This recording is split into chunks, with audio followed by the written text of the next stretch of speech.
It's not always about leaving. It's not always about cutting them off.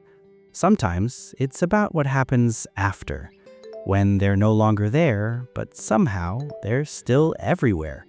In your thoughts, in your memories, in the quiet moments when your mind goes back to them without asking.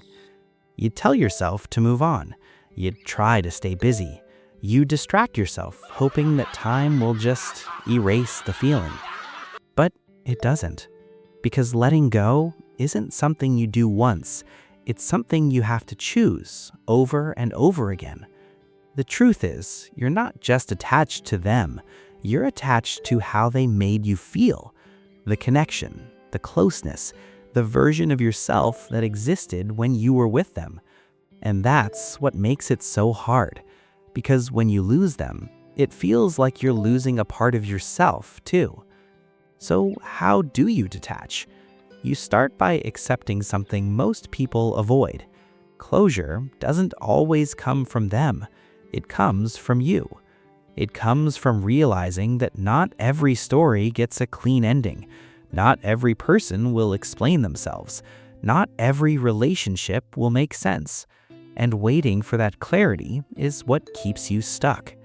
Detachment begins when you stop needing answers from someone who can't give them. But that's just the first step. The deeper part is facing what you've been holding on to. Because most of the time, you're not holding on to who they are now. You're holding on to the memories, the late-night conversations, the small moments that felt like everything. And especially the potential, who they could have been, what it could have become, the future you imagined in your head.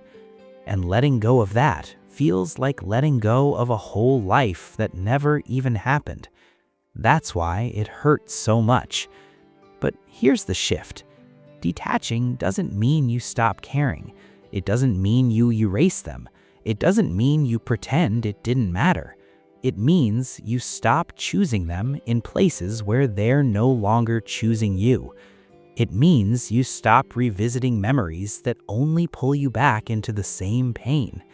It means you stop romanticizing what hurt you just because it once felt good.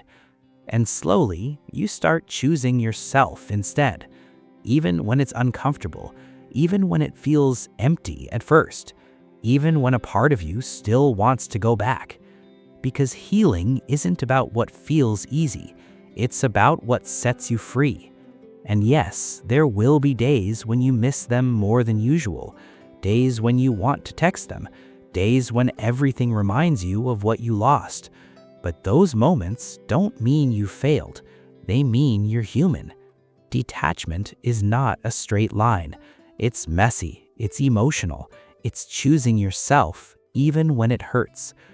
Over time, the memories will feel quieter, the attachment will feel weaker, and the space they once filled will slowly be replaced by something else.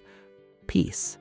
But it starts with one decision, not to forget them, not to hate them, but to finally accept that holding on is costing you more than letting go ever will, and that you deserve a love you don't have to detach from. Detaching is only step one, because if you don't understand why you were attached in the first place, you'll repeat it. If you've ever wondered why you keep attracting people who can't love you back, watch this next.